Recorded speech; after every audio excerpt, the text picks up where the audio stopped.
I think there will go some more to us in some seconds. Okay.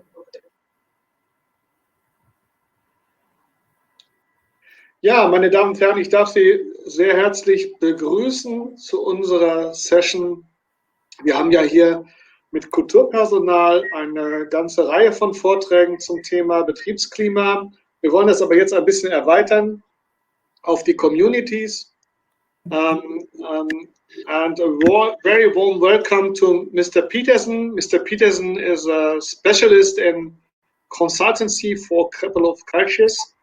We work together since 2008 because he was in Liverpool, the international commissioner, and I was in this time the head of the Department for Cultural Affairs of the city of Essen and the general manager of Ruhr 2010, Capital of Culture.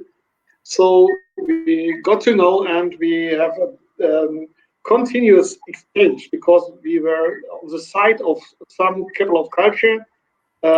Currently, we are consultants of Bad Ischl Salzkammergut, which is a Capital of Culture for 2024 for Austria. Thanks that you are here, Neil, and I think first of all you will introduce your personality yourself, and then we are very keen to hear from you something about can culture change communities? Yes, thank you, Oliver. Thank you, and good morning to everyone. Here I am sitting in Liverpool rather than in Potsdam, which I was hoping to do. And I look out of my window, and at the bottom of my road, 250 yards away, is the famous Penny Lane. If any of you are Beatles fans, so I won't sing. You'll be pleased to hear. Yeah, as Oliver said, I was involved in Liverpool's European Capital of Culture and worked since then with European Capitals of Culture and other cities who want to develop strategies which engage people through culture and also through sport. And I'm passionate about making communities and cities better places to live in, and that's what I'm going to talk to you today. So I'm going to talk for about 20 minutes or so and then leave some time for questions. So let's get straight into the presentation. Can culture save communities? Well, let's see.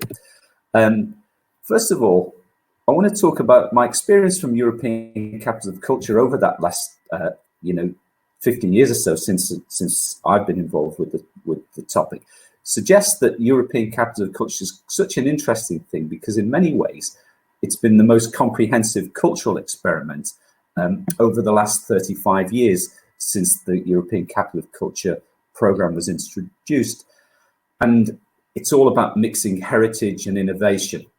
It's not about looking backwards, it's about looking forward, but using the past to frame the future. But what I found is that in many ways, the economy-led tourism-strong models of European Capital of Culture, such as the ones that Oliver and I worked on in Liverpool and the Ruhr, in Linz in Austria and so on, have been the most visibly successful because you can measure the impact, and often the economic impact is 10 times, 8, 10, 12 times the cost of investment. But the social impact is less understood, but maybe more important, particularly these days, even before COVID, but now COVID has made it more important still.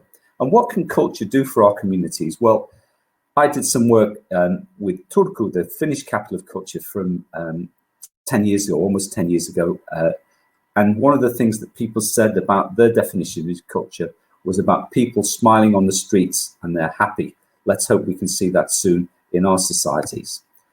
One of the features I wanted to talk about was this concept of beyond the périphérique. Now, if those of you who've been to Paris may know that the périphérique is the major ring road that goes around the city. And outside the périphérique are a lot of major housing estates, which are, you've heard them in the news in the situation of COVID, quite problematic because there's a disconnection between people living in parts of our cities with society, really. And people are looking for something to connect with. Many of the old structures have disappeared, work, church, and so on. And people have lost their sense of belonging. Not everywhere, but in some cases, we have a lot of disengagement and broken cities, what I call the Brump effect, Brexit and Mr. Trump. And yet, the positive thing is And our experience from delivering big and successful community programs is that unlocking passion can lead to more engaged and connected communities. Culture is actually good for your health. There's evidence to show that, but we need more strong and impactful community programs. What's the problem? Well, are we doing enough to engage with the more disaffected, or even the audience that's furthest away from culture? Are our events just addressing the usual suspects? Are they exciting or interesting enough? Are there too many events which people aren't excited about? And there's a lack of a clear strategy or plan to engage new audiences. In some ways, one of the difficulties in some parts of Europe, and it's interesting in Germany really, because the very word Kultur doesn't really connect with communities. You have a different word altogether, socioculture really. So there's a disconnection in the first instance between culture and community in a way that perhaps isn't in the UK, where the word is more all-embracing. But one of our problems is that the core cultural audience is educated, middle-aged, and to a large extent female. That's the core audience. And the top 10% of our society receives most benefit from the money that we spend on culture. There's a metropolitan bias. Culture is seen as something that happens in bigger cities, and a focus on funding city centre and traditional institutions. And the result of that is that some communities feel that what they call culture is not recognised. There's a particular issue which I think COVID's going to make even worse, which is that some of our city centres are starting to die because people are shopping so much on the internet, and the business focus of cities is changing. That may get even worse post-COVID. And also the 18 to 30 generation struggles with the relevance of a lot of traditional culture. So the pandemic has actually enhanced some of these problems, but it also gives us an opportunity to rethink. So let's look at some ideas. First of all, solution A, culture as a problem solver. In Liverpool 2008, we introduced a program called Creative Communities. At the time, it was quite groundbreaking, because what happened is when we got the title, senior management in the city said, what are the key challenges that we face as a city? And we appointed creative program managers to deal with those challenges: health, crime, the environment, neighbourhoods, and so on. And each project worked with a range of partners to develop cultural solutions to address local strategic issues. So, for example, my favourite and one of the most successful at the time in Liverpool, we had a big problem with youth crime and antisocial behaviour. And a programme called It's Not Okay worked with really high-end filmmakers together with at-risk kids to try to find solutions and to try to challenge behaviour around gang association, antisocial behaviour, and so on. And it was really successful. And what happened was that the young people played the parts in the various films that were produced. There was a kind of red carpet opening for the film in the main independent cinema in the city. But at the same time, DVDs were made and distributed to all the senior schools, and workshops were designed with teachers and so on. And what happened was not only did antisocial behaviour and youth crime go down, but also the educational attainment in those schools improved in areas like maths and English and so on. So, you know, even the most challenging things can be addressed in a very innovative way. There was a program called Four Corners, which was the cultural development of four major neighbourhoods in the city: Street Waves, a young music program, and street art. So looking at what is your problem and can you find a cultural solution is something that we may come back to in a second or two. Solution B, people and passion. The example I'm going to give you is volunteering. In Liverpool, we started what has become a very successful model of cultural volunteering in European capitals of culture. Started small and then grew. We mapped the city to recruit people to our volunteer program from areas that were underrepresented in cultural life. And it became part also of a bigger Liverpool Welcome program that I led, which was all about engaging hospitality businesses in the business of European Capital of Culture. And that actually was really successful because several thousand people went through our program, and it became an audience development. Even taxi drivers, bus drivers, all sorts of people that you wouldn't think of the core cultural audience got very much involved. But the volunteers themselves, we grew a program of around 1,000 volunteers, and I'm very pleased to say that that welcoming face of Liverpool is still going over 10 years after our European Capital of Culture, and it influenced other European Capital of Culture volunteering.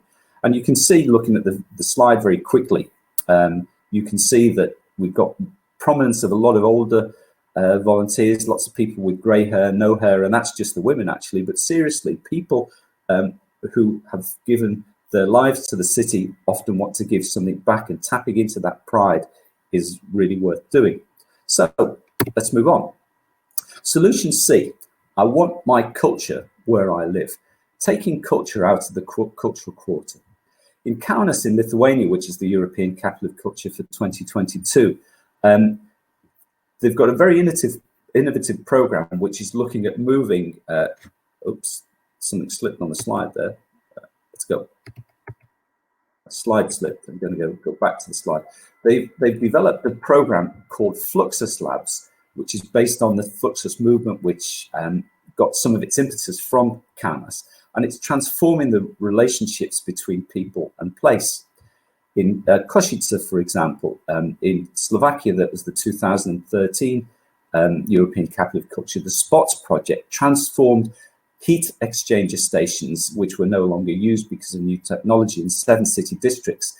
And a cultural mapping of those districts helped the solutions focus on community characteristics. So the cultural centre was turned into a more sporty, active venue for young people, or something where seniors could meet one another in areas where problems were disconnection and loneliness and so on. There was some criticism of the location selection, but the legacy benefits are still unclear. And just flicking on to my next slide, this is the housing estate, one of the housing estates in an area called Šilainiai in Lithuania. And a huge estate of around 20,000 people just had one cultural building, a small library. And the Fluxus Labs are trying to regenerate and revitalize those areas. And that's a big similar issue that the SPOTS program addressed in estates like that. And also Vesprem in 2023 are looking at the Haskovo housing estate. And there I am inside the estate in one of those cultural areas. So what about some other solutions? In Riga, they did, in European Capital of Culture 2014, they did a very interesting project called Roadmap, which was their community program line. And it throws up a few of the challenges about community participation through culture. First of all, they encourage participation from Riga's 58 districts. That's probably too many when you think about it. And there was no selection of topics or challenges in the way that Liverpool did. What they did in the end, instead, was did an open call for artistic curators. Now, the difficulty with an open call in that sort of area is the most established and most culturally successful areas tend to be the ones that get the projects. But even so, they did 120 events through 18 projects right across Riga's, the city of Riga. And they had a very good evaluation. People say they connected much more with the city. And yet, people say they take much of their culture locally. And I think there are some important messages about cultural planning. If you take culture out to communities, it engages people. And there's a balance between bringing people into the city centre, which they're not necessarily familiar with, and delivering much more stuff in communities where people want to see it. So, some other solutions. What can we do that's different? The Stop the City moment. Oliver will remember this very well. Events that bring the whole community together can be deeply, deeply engaging. People still talk 10 years afterwards about when the European Capital of Culture stopped the motorway and had a major community party. In Liverpool, our Stop the City moment was the time when the giant spider, La Machine, literally stopped the city on a Saturday afternoon with hundreds of thousands of people coming to see this incredible event.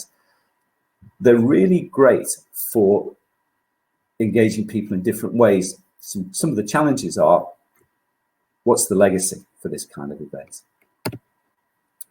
Building on that appetite for major events, in 2012, 4 years after Liverpool's European Capital of Culture, we brought the Giants from Royal Deluxe into Liverpool. And this interesting slide shows the little girl giant walking literally at the back of Liverpool's football ground in one of the most disadvantaged parts of Liverpool, one of the most disadvantaged parts of the UK, taking culture out into the neighbourhoods which you'd think have forgotten, can also be incredibly connecting if you can do so. Bringing communities together. The UK has developed its own version. It has to now, I guess, with Brexit, of the European Capital of Culture programme called UK City of Culture, the first one of which was Derry, London Derry, in 2013. And this event, the return of Column Kiln, was delivered by Walk the Plank, the UK major arts company. And UK City of Culture in Derry kind of showed that how different communities could be brought together. The two sides of the divide, the Republican community and the Loyalist community, both got engaged very much in sharing, and this celebration actually finished under the Peace Bridge, which joins the two formerly divided countries. Oliver mentioned South Cambergut 2024. Very interesting approach to community development and culture at rural level. As you know, it's the successful Austrian bid for European Capital of Culture 24, led by the city of Bad Ischl, and they developed the concept of salt water, which talked about a new cultural geography for rural regions built around people, places, and program. And what they managed to do through their program is balance the tradition of rural regions, which most people expect to see. In Bad Ischl, it was the Emperor and Sisi, which is their traditional cultural brand, but a very lively counterculture which comes through the associations which were set up through the salt mining communities, which also made the wealth of the region. And that articulation of that tradition and the Red Canyon, the counterculture, has manifested itself in the idea of an enclave. Rather than having 23 competing cities across the region which fight for resources and so on, in little individual enclaves, the idea is that the enclave would be a holistic cultural offer right across the region. And the Salty family is their idea of bringing all of the people together across that region to deliver a fantastic European Capital of Culture. And they talk of a new cultural narrative around the mix between nature, culture, clean air and tradition. And I think it's very exciting. A couple of examples. There's a World Heritage View. That's the view from the mountain just above Hallstatt, one of the most visited tourist spots in all the world. 1,000 visitors per, I think is it 1,000 visitors per million or per inhabitant, one of the biggest in the world. But you know, can you have a World Heritage View and a world-class culture? And here's another example, a bit of fun really, playing with the tradition. There's the Emperor cutting the grass in one of the parks down by the river.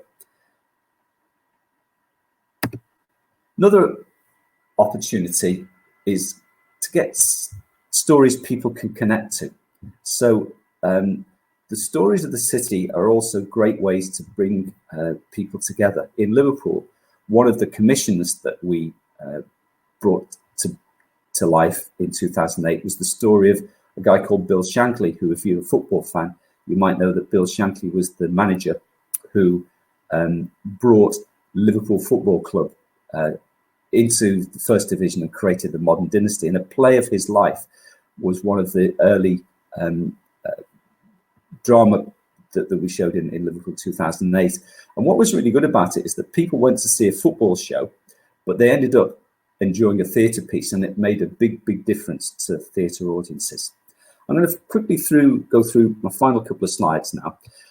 I won't dwell on this one, but one of the key issues that we're facing in the UK is this idea of the dying city centre, particularly in the smaller towns.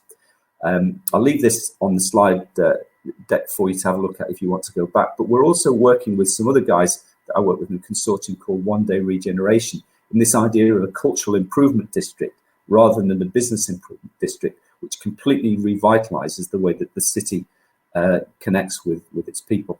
And an example of that comes from Stavanger in Norway in 2008, where they've developed a geopark next to their old museum right at the heart of the city centre. And I suppose the final sort of example I can show very quickly is the example of Plovdiv, the European Capital of Culture from 2019, where in Stolipinovo, which is shown there on the slide, they have the biggest Roma ghetto in Europe, and yet it would still form part of their program, and you can do connections with even the most challenging of communities. So by way of conclusion, just so we've got some time for a couple of questions, I think culture has the power to transform society, transform community, but it needs a more imaginative focus on community transformation. It can be instrumental in positive city change, but we need to reach beyond our traditional audiences and venues. Let's learn from our history to create shared narratives for the future. Let's turn our Tumbleweed Tuesdays, the empty Tuesday nights in the city centres, into lively cultural improvement areas. And I think that what we hope is that science is going to help us live with COVID. It's going to give us a vacuum, it's going to give us testing, but culture can build us back together. And as my friends from Penny Lane would say, the Beatles, together we can work it out. Thank you very much. Thank you very much, Neil. Now we can have some questions in our chat, but my first question is, you said behavior, passion, and where I live, and all people have to be at home and not to be in the community. What is your experience, especially in Great Britain? Community building without culture, is it possible without culture in open spaces?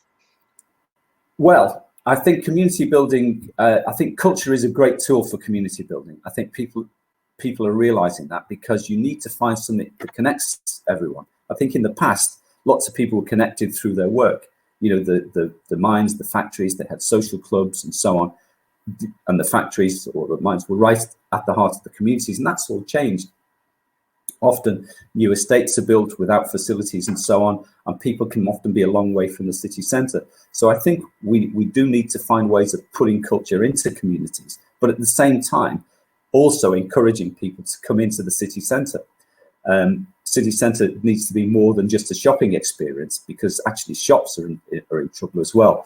So having city centres as cultural spaces which are vibrant and engaging, where you can come and bring your kids and have an entertaining day out as well as a shopping day out. I think that balance between city centre and community delivered culture is the answer. Okay. The next is we had an evaluation system for a couple of cultures, and in this former evaluation system, the climate change has no role. There's no criteria about mobility and so on, only better, higher, wider, and not with a behavior or attitude to deal with the climate change. We changed it in, but could you explain this, please? Well, yeah, I think increasingly, as I said in my earlier slides, what's been most easy to do in the past is to measure things like increased visitor numbers and so on. And so, if you like, the visitor side of culture has been much more strongly developed.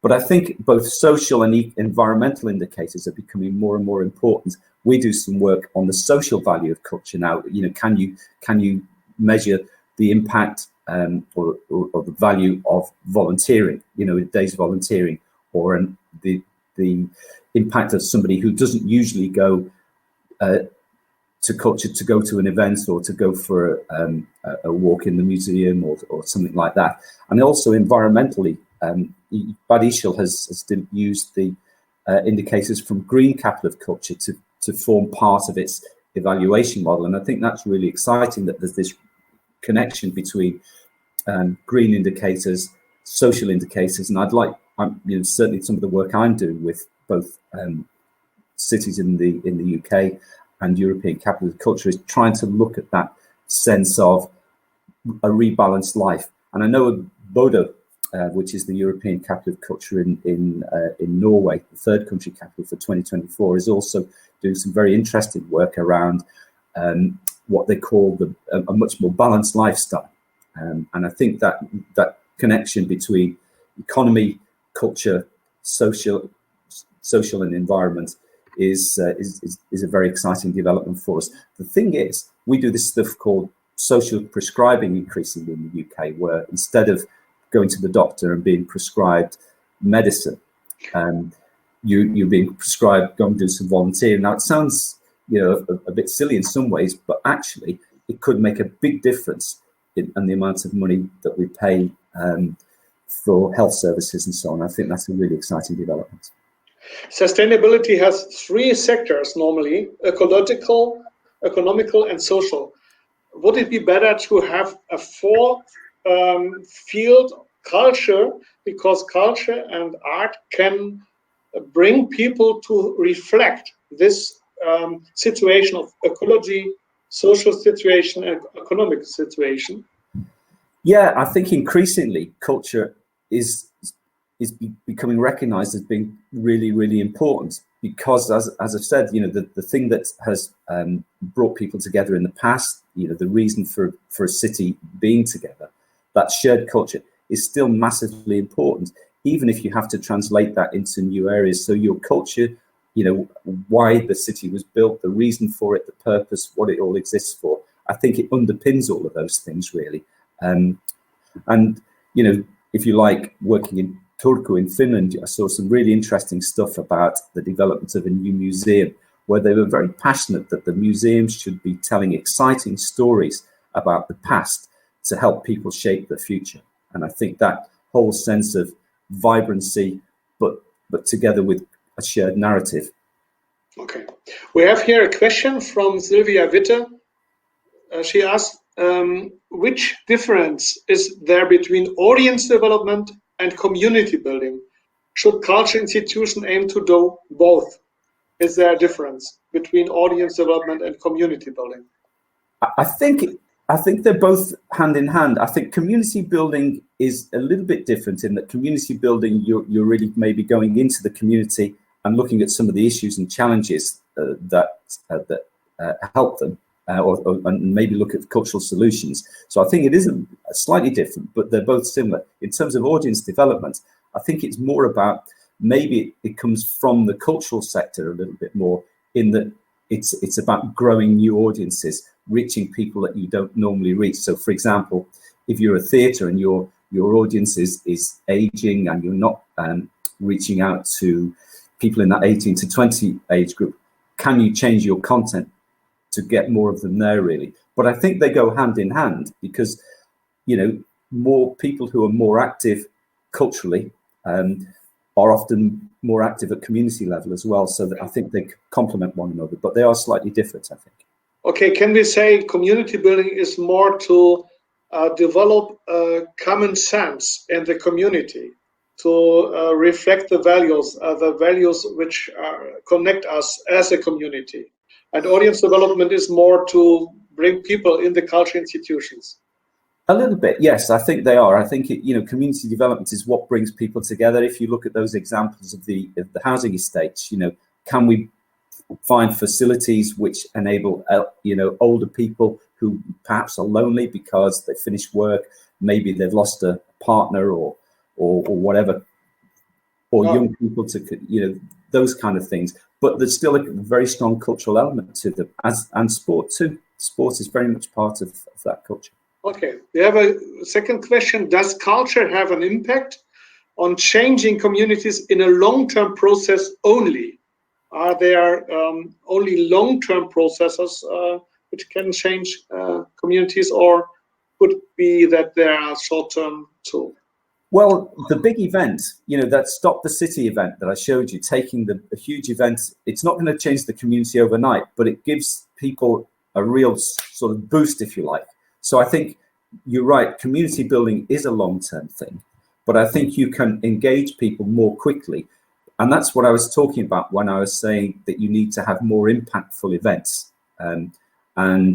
So I think the short-term boost of the big event, the danger is sometimes the big event doesn't have the legacy. So if you have the big thing that engages people quickly, makes them think differently, gets them excited, and then once you've captured people's imagination, then you build on that. Okay. We have a third question from Alexander Kyle. What are the main principles in community work which connect the projects you presented? Do you know if a toolbox for community work in the culture field already exists? I don't think there is a specific toolbox. It's a great question. I'm kind of trying to work on one, I suppose. In some ways, this presentation that I've pulled together starts to put some of those tools together. But maybe we can carry on the conversation separately, and we could see whether there are some tools that we could develop. Certainly, the ideas of Salzkammergut, people, places, and program, I think is a good start. And I think some sort of mapping of what the key issues are within the community as well. What are the big challenges? Is it social crime? Is it loneliness? Is it young people with not enough to do? So putting those things together and thinking imaginatively would be part of that toolbox. But by all means, let's get in touch and we'll see whether we can put something else together. Yeah. Thank you very much, Neil, for this panel here and for the community building from Great Britain to Germany via internet. It was very great, and thank you very much for your contribution. We have here some reaction. Thank you so much. It was very interesting and inspiring. Mrs. Socher said to us, others people too, and greetings to Great Britain, and be healthy. Stay healthy, and thanks for everyone, and please get in touch if you want to do any follow-ups. I really appreciate your kind comments. Thank you so much, and thank you, Oliver, for moderating. Appreciate it. Take care. Okay, bye-bye.